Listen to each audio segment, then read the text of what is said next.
All right. Good morning, everybody. Happy Tuesday, Tracker. Happy Tuesday, Matt.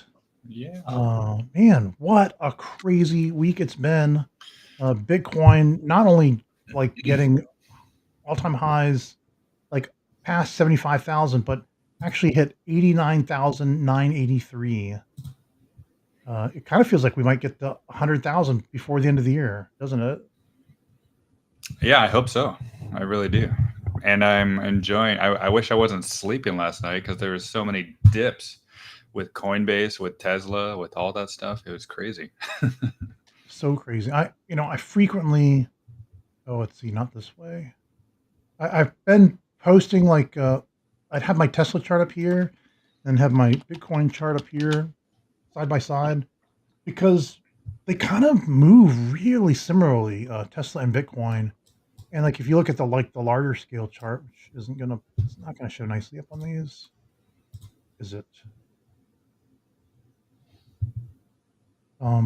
They both had these long periods of consolidation that ended. Well, Tesla's had a much longer period of consolidation, but Bitcoin just recently, from March of this year into October, we had this August 5th low in Bitcoin world global liquidity pinch. Yeah, but they're both breaking out of their respective consolidation triangles and just rocketing higher. And that's what I've always seen when I drew these my trackers triangles is that wherever it exits, it always moves, it makes a significantly higher move from the top here. And I think I could be wrong. I might be wrong, but I think that's exactly part of what RBB, Real Blonde Broker, does with all of her harmonics. She's like measuring these same angles. And I mean, she actually has a prediction of a price based off of this harmonic from here to here to there. I just never learned the harmonics rules. I always did it this way. That's another thing I would probably like to do is learn how she does her TA as well. Let's be a master of all of them somehow. But your GANs just are amazing. All Your right. GANs tell the entire story from beginning to end. It feels like. Yeah. No matter how long the history, it's fabulous. So yeah, Bitcoin. Let me see if I have my 4-hour Bitcoin, my handy dandy 4-hour Bitcoin chart. Yeah, pull it up. So yeah, Bitcoin on my 4-hour chart, it got just rejected by an angle, by a level, and I think there's potential for it to even fall further back down to the arc, maybe 84, maybe even 83, 82, right? There is potential for this breakout and a back test happening before it really wants to try to continue higher. So this is perfectly normal. I mean, you had a monster move from basically this 45-degree angle, just it took off, right? So something that takes off like what? Basically 20-30%. Yeah, that is something that is might be due for a pullback. So just got to be patient with that one. And be when it gets to support, I think that'll be great for the Coinbase, for the MicroStrategy, for the miners and stuff. But it's not really there yet according to my chart. So I'm just waiting a little bit. And I think if it does get down here, I would reconsider buying back my Con L. Nice. I think I'm going to follow you in that trade. Yeah. My DXYZ didn't quite pan out yesterday. Um, they halted the stock just as it was about to melt up. And then when they came back from the halt, the stock had dropped lower. And then and it had a beautiful setup going into the close last night. And then it opens this morning and like dumped all the way down here. So I sold out at my cost, or actually a dollar below my cost. And now I'm waiting to see, can it get back up to this potential AB level and then keep going, or if it can't even get higher and falls all the way down to the 618 retrace at 2584. If DXYZ falls to 2584 or even 2013, I'm going to buy that hard because I think this thing is going to go crazy up from there. Um, it's interesting. My Bitcoin, I've got this 100% fib level at 84,630. So that might have confluence with you're talking about 84,000 ish level. And then these Gann lines, this is the one, I think this is Cat's 12-hour chart. And you can see it's sort of stuck between these two arcs here. And it did not stop at the 100% level. It went higher. But it didn't get to the 1236 either. It basically just put a toe over 100% level, testing back to the 100% level at 84,630. And if it holds up there, I don't need these anymore, then maybe it's going to head for the 100,913 level at the 123.6% fib. I actually was targeting 110,097 maybe. For some reason, I pulled this down to the scan. Anyway, the 1382 is what I would normally expect. So like, this is probably just the A-B move on the way up. It may not dip this low. I was kind of messing around with these and trying to figure out what's it going to do next. But yeah, we'll look for some strength. So as far as ConL goes, let me just bring this full screen. Matt and I were just talking about this before the show. To get ConL, like this would have been a nice dip to grab it here at $57 and then ride it up to here to 60, almost $70. Yeah, it's a 50-minute chart. It looks like basically it got just over the daily pivot. This is today's daily pivot. You can't read it, but it's so small. It's $66.92. And then, so now it had already gone below the S1. Let's see if it gets a perfect touch of the S1 ConL at $61.58 right here. And it's almost there now. And if that holds a support, then that might be a nice place to buy this and it goes higher. Otherwise, if it loses the S1, it might be heading for the S2 down here at 51.67. I'm a little alert there too. And then it sort of has some confluence with some of these. Like this is the R3 monthly pivot all month long. This is sort of like your major support level, and you can see it's kind of stuck between where it gapped up and here's sort of a gap, big gap. So, hopefully this just keeps running and doesn't turn into, we just had that beautiful island reversal with Tesla that took us higher. But what if this is an island reversal that takes us lower? I hope not. Connell just did cross 62.19 just now. That alert you just saw me put on. So I guess I need to set one a little lower. I'll just put it right on the S1. So if you're All right. Yeah. Should we jump into the request here? Actually, I'm going to do the indices first just to show it what's going on.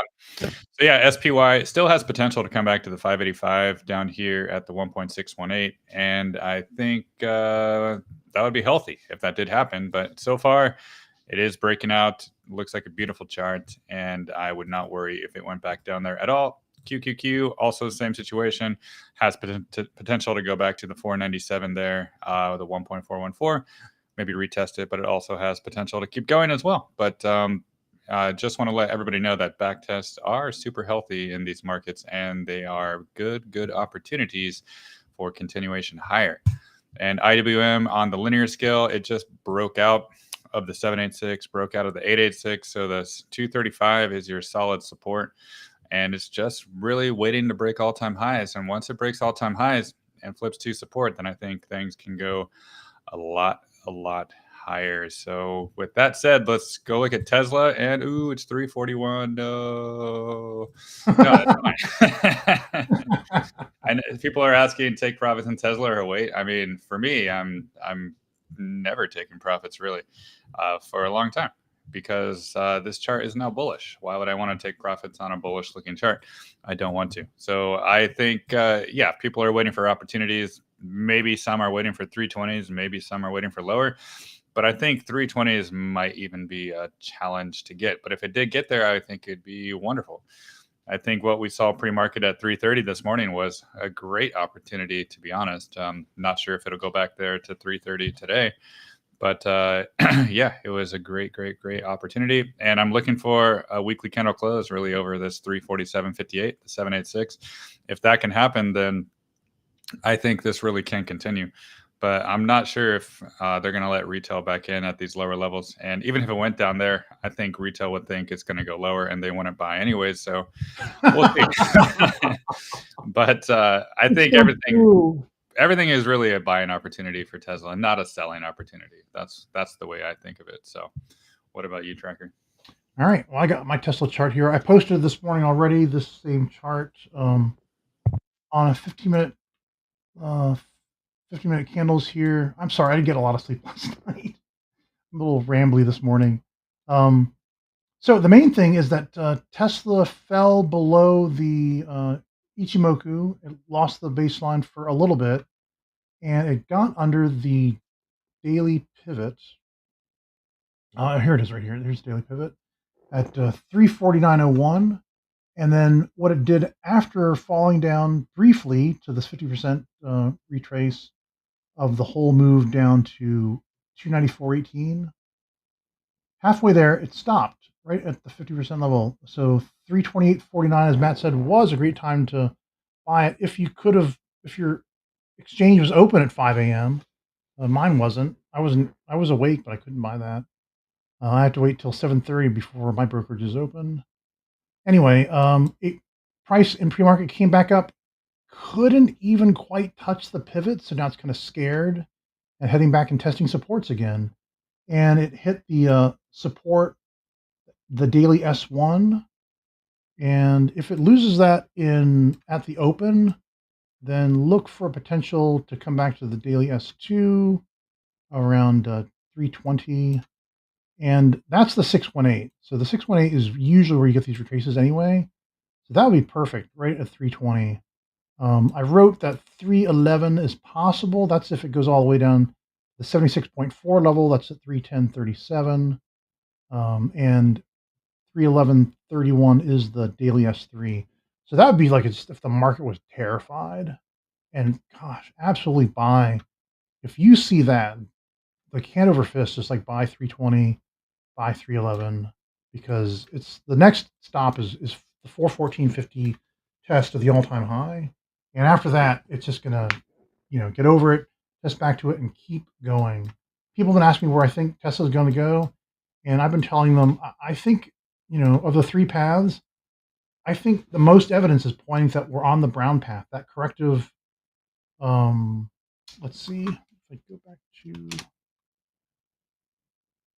back from 2020 to 2021, you had like this melt your face off move, and it was basically an A, B, C, like this giant corrective move. Actually, I guess the A is like really down here, but it just like absolutely goes up. So I measured this exact ratio from A, B, and then C, and I duplicated it over here, and that is what this one is right here. That goes to 761. Oh, I moved it. It was on 761. Apparently, I decided to move it down to 721. Yeah, right there. It's right about there. So yeah, I think we're going to get this same move to go up higher. So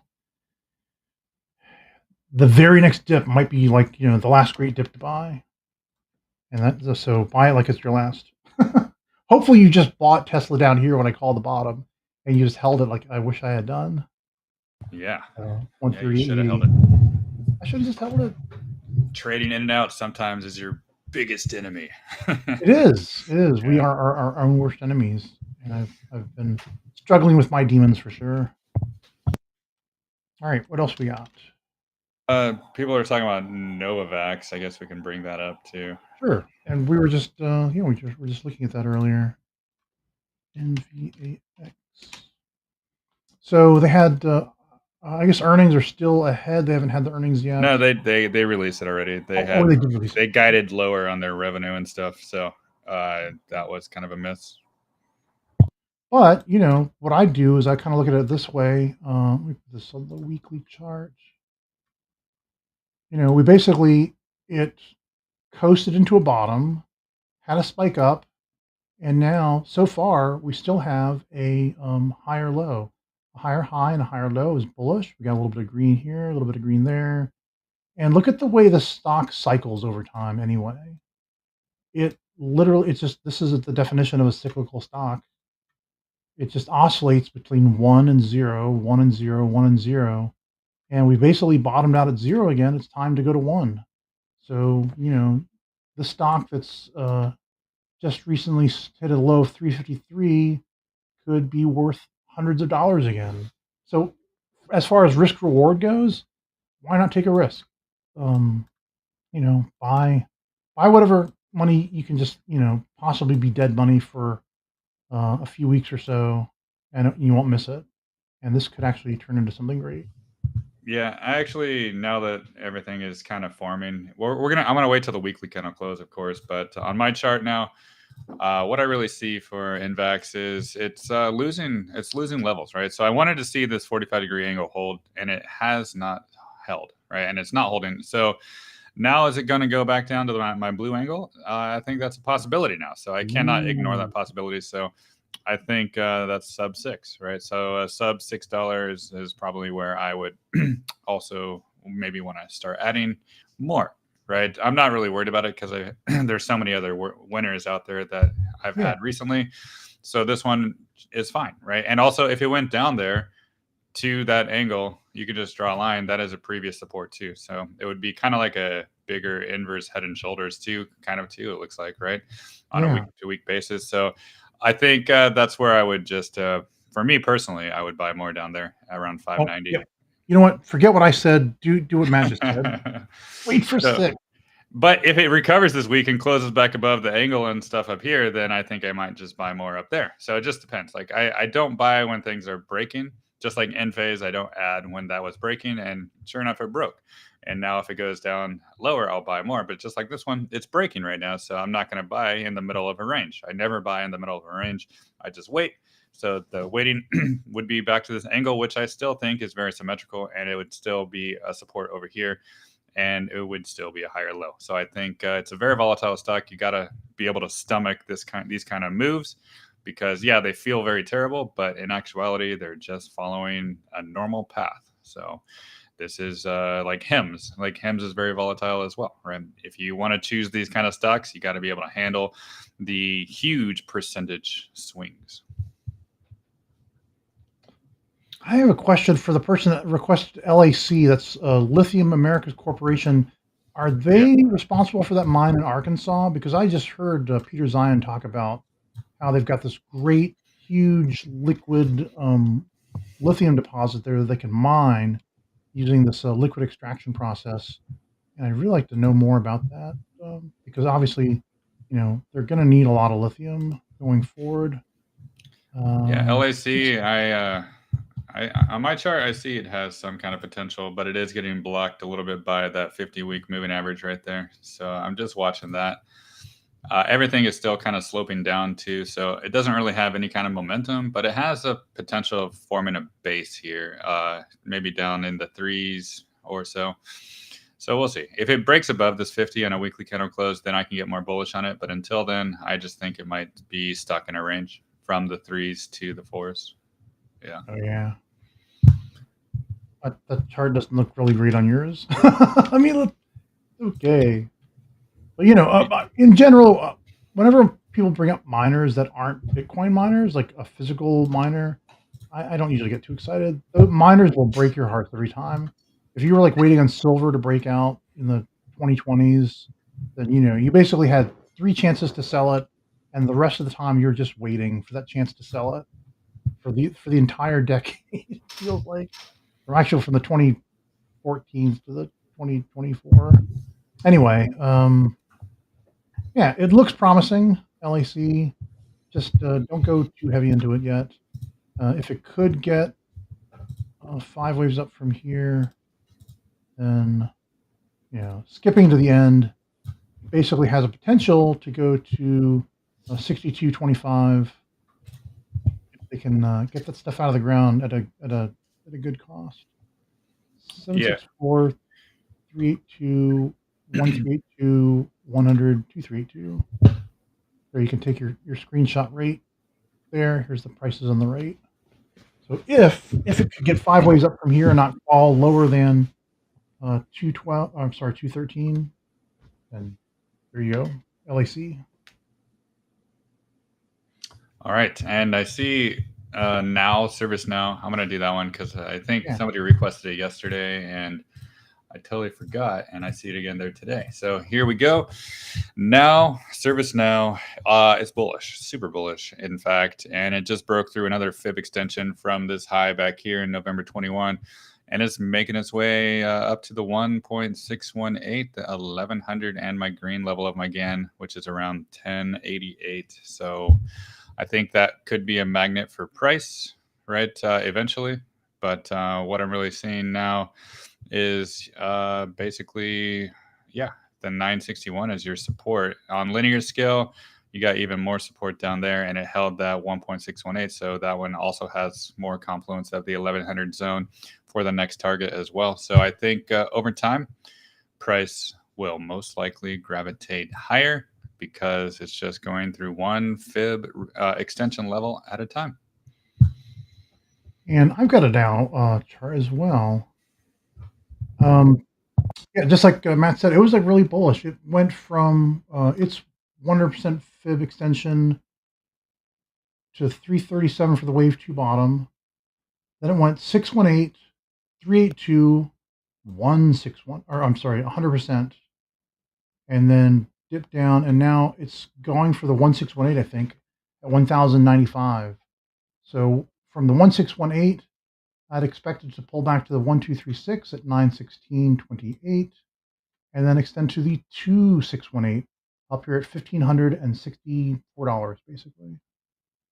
I'm just trying to figure out make an estimate of the timing here. Kind of looks like it's going ballistic, but until it makes this wave 4, I can't really predict the timing of the wave 5. It kind of feels like it wants to do this so far, though, based on how it's been touching these candles. That's yeah, that's $1,600 by May of next year. If it did it like that, we'll just have to see. Is it gonna? Yeah, I could see that. All right, so that's it. That's now. You can Okay. take your. So that's from where price is right now. If you bought it and then just held it through the pain, that's a 50%. No. It is a 57% move higher.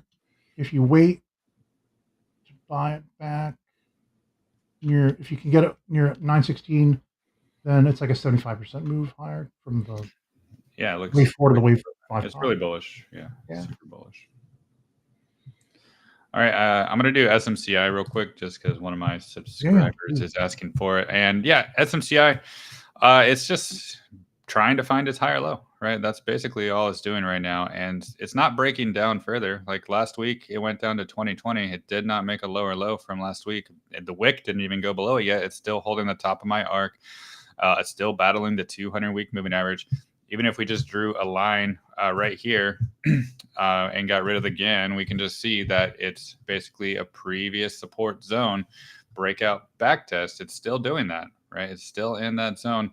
So it hasn't broken down yet, even though the news has been really terrible. So there still is potential for this thing to recover. So I am watching the weekly candle close carefully on this one. I'd prefer it to close above the 23.12 again for the week. So that is the zone for Friday to close above. But so far, just looking at this support, it doesn't look terrible. It had its back test already for the high time frame. And if it holds, it really has potential to go back to the 30s and 40s. So I really want to see this thing hold. That would be the optimistic situation for it. Yeah. Yeah, it looks like I love it when they just wick right into the 200 moving average. Oh, you're doing EOS. Yeah, go ahead. Yeah, EOS.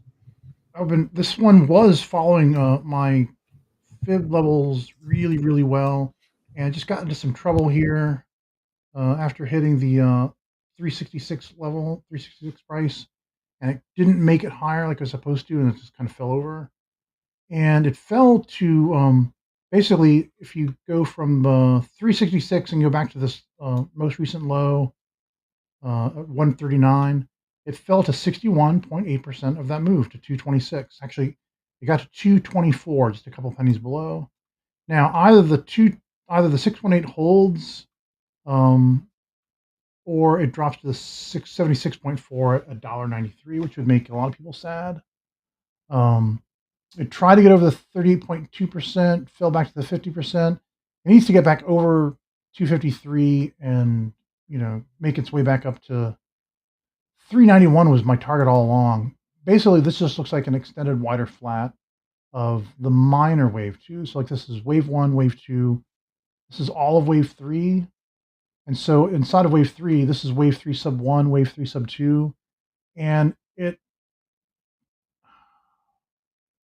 unless the 1236 is all it was targeting, but then even then that wave four is too deep. Yeah, I'm just going to call this an extended wider flat. And it's just going to make it take longer. It's this stock is just trying to delay the next move because either the volume fell off, the catalysts are not there. They had like a capital raise. And that's what caused this to drop right there. Yeah, I actually bought it at 230 last week and then sold it on Friday before the close because I saw it close below a lot of levels. So I'm out of that, but I'm interested in it again. If it gets back to the low twos again, I think I'll be liking that EOS a lot more. It's a great concept for a product. They do long-term electricity storage. They make these huge battery systems. They just install them in place. They stay there forever. And then it takes all the excess energy generated during the day, stores it, and lets it come out overnight. So you can power it with green technology if you need to, like solar that doesn't give you power at night, but their batteries will provide that fill-in gap. I think Tesla will do that too. I know Tesla can do it too. But the Tesla, your Tesla whole house with a Cybertruck, yeah. used to try to make them, cheap and I don't know. They're a competitor with the Powerwall for sure. For sure. You got an ABCL chart too, right? Because I do have an ABC Abcelera. Oh man, it's looking pretty good. So basically, went a little higher. It went to the 1382. I haven't looked at the chart. I've been so busy. So let's see. I need to make this bigger. Sorry, these are small because I switch a lot of times between here and my phone, and so when it's really small, it's because I try to do the chart on my phone. Here's the 1-2. Here's your wave 3 sub 1, wave 3 sub 2. I almost don't want to call that all wave 3. Maybe this is going to go to the 1618 as well. And then that would bring it back to the 100% level. Actually, so we're actually where it is right now. If it went 138, oh, did it already do the 100% level? This is a tough one. I kind of want to say it's going to go higher to the 1618 and then fall back to the 1236 at 315 and then go to the 2618. I'm trying to get back into this new gear for 2025 where everything goes to the 618s, where they used to stop short at the 382s because short sellers would come in and there wasn't enough exuberance to push it higher. I think that's going to start changing in 2025. The exuberance is back, baby. All right, it's gonna be like 2021 all over again. I mean, the good part. Yeah, I mean, it looks like it's starting to make higher highs, higher lows, so that's a good looking chart right now so far. Yeah, so if you just hold this, my target above is 396. After that, it would be an ABC retrace, and then this whole thing becomes like a wave 1, wave 2, and then builds even higher. In fact, wait, this isn't even the whole chart. My entire chart, oh my God, you guys are gonna love this, actually has it's just doing an ABC retrace back to its all-time high. Back when it was 71.91, right at the, like, it opened up there somewhere. Yeah, just to the 618 is $45. So this is definitely worth some of your pocket, your couch money, and it could give you a 1,640%. Actually, it's a little less than that. 1,340% gain from where it is right now. Abcelera. Very good. I see some crypto requests here, so I'm going to jump on XRP because and Doge. Doge is after that. So let's just take a look here at my my famous Gann chart for XRP from the very beginning. And look at how beautiful that is. And this top arc, people say it's just random lines, but no, the top arc has been resistance, resistance, resistance the whole time. And look what's happening right now. It's trying to break out, right? It's really, really trying to break out. But again, there's 5 days, 11 hours until the weekly candle close. So it's got to close above, right? It can't just turn into a wick and close below. If that happens, it's still resistance. And then it'll just be like this wick here, like that wick there, like these wicks up here, right?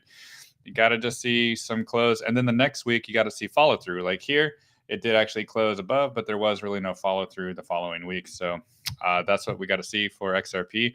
But this is a very positive first step for XRP. And not only that, it's also getting above the 200-week moving average again, too. So that was a major resistance zone for months and months and months and months. And now it's actually trying to break above that, too. So there's confluence of resistance trying to be broken and flip to support. And if that's the case, then things could go pretty high, but not explode quite yet. And mainly because of the monthly Ichimoku here, which is the cloud is still up there, right? And the top of that cloud sits at 104. So that is the target for launch mode activated. Get above, flip 104 to support, and then it's go time. So that's it for XRP. Just one step at a time, break above these levels, go to the cloud, go to the top of the cloud, and then it's maybe $3-4, maybe 5-6, right? So yeah, it's going to be good, but it's not going to happen all at once. But maybe sometimes it could, right? We've seen things with Doge, right? Speaking of Doge, I'll go there right now. Doge just broke through a bunch of levels at one time. So XRP, if Gary Gensler gets fired, possibly XRP can do what Doge did, right? Because then nothing is holding it back. So what did Doge do? We can just see that on the weekly chart here, going back to it. It basically just broke above everything in like a series of a month, right? All these 4 weeks, and this one weekly candle just shot up above a bunch of fib levels, and now it's getting rejected by the 786, right? The 41 cents. So that was an obvious rejection point because the 786 from the all-time high down to the low first touch usually doesn't break through. So that is what we're seeing right now. And for Doge, I think it can come back down to 32, 33, maybe even back down to the 618 at 26 cents if it really wanted to, before it really wants to try to break this 786. But once the 786 is broken, I think it's an easy dollar. I think it's an easy dollar for Doge, really. Maybe even $1.50 up here at the 1.272. So yeah, Doge, it's gonna fly high this cycle for sure, but it's not really ready yet because it's getting blocked by this 786. What else we got? There's some more requests here for Monday or Lemonade or Monday or PayPal. Yeah, whatever you want to do. Okay. I want to check on Tesla real quick. It's hanging around this weekly. Are you? Oh, it's a monthly. Can't see. It's the monthly R3 still. Man, it just moves so fast. Yeah, we're hanging around 340 right now. Yeah. I see a question here for me. I'm a beginner reading charts. Do you have any resources that you recommend? Well, the best resource is joining my tier 5 on Patreon, where I am creating a new course for everybody, one video at a time until completion. So not only that, you get access to the Telegram and private live streams. So that's the best resource there. Just check out my Patreon tier 5. But otherwise, you can just learn the basics of moving averages and Fibonacci and stuff like that, and go from there.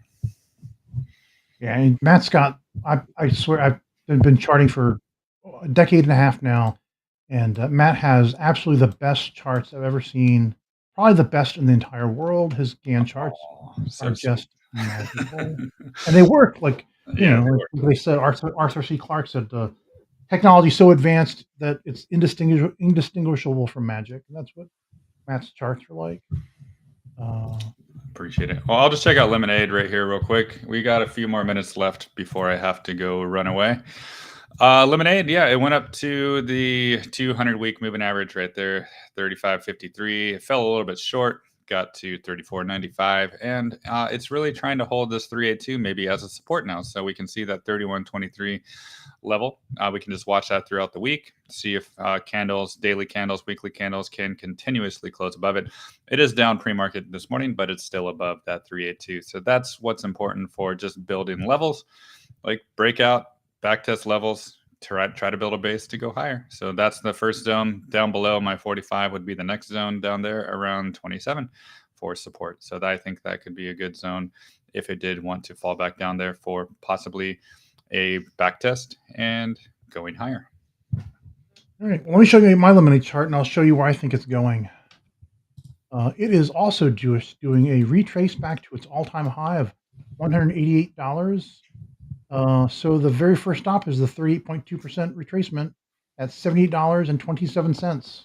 So even if it just gets there and then fizzles, you can still make another 123% from where it is right now, or where it closed yesterday, rather. We'll test back to 52.28 and then move on higher to 120.29. And somewhere in there, this might morph into 5 waves up with an ABC retrace, and this whole thing becomes the 1-2 to re-challenge the previous all-time high. So insurance for your pets, yes, it's just getting more expensive. So why not get some insurance for your pets? Lemonade. XRP, please. I already did XRP, Jim. Just like 3-4 minutes ago. You can just scroll back in time. Yeah, we'll have time for one more. So go ahead, and it looks like you got IonQ up there. So we'll talk I saw about IonQ, so I'm just going to pull it up real quick. It hit my wave 1 target near 24.78.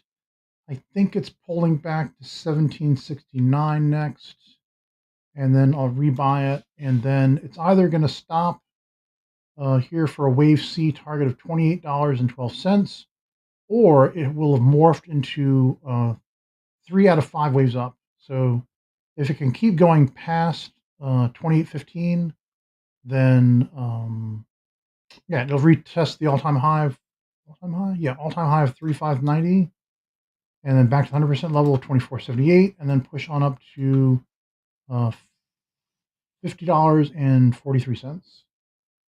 There's IonQ, very bullish on this as well. It just needs to get a little bit of wave 3, 1, 2 out of the way. All right. Well, I think that's it for today for me.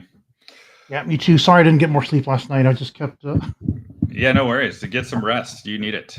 You need to stay vigilant for all of this volatility. The markets are just like there's no denying. It's just so exciting right now. Yeah, it's wonderful. I mean, things are going to be great, and I don't think things are going to slow down. Even if they do slow down, that's the opportunity, right? Got to think of it positive always now, because things are breaking out and back testing levels. So don't be afraid of a 330 Tesla. Embrace it. It is your Embrace friend. it. That's right. We're just getting started. 2025 is the banner year of the everything rally. Speaking of which, we have a show tonight. The Triumvirate meets tonight at 7:30 a.m. I'm sorry, 7:30 p.m. Eastern Standard Time, and we're going to talk about the everything rally and cover a lot of we our are. favorite stocks and some And of I'll be talking more about XRP there too. So love XRP. yes. Can't keep ribbing him because he keeps accusing Stablecoin, yeah. XRP of sacking our viewership numbers. We get Real Blonde Broker on, and then our numbers spiked to all-time highs, and we put on Matt talks about XRP, and like everyone falls asleep. Yeah, they fall asleep, but a lot of people like it, especially when it's waking up. I think more and more people will get on board too, so it'll be Absolutely waking up. It's more awake than I am right now. All right, guys. Well, that's it for me today, and I'll see you guys tonight on the Triumvirate. Thanks, Matt. Have a great day. Good luck. You too. Bye-bye.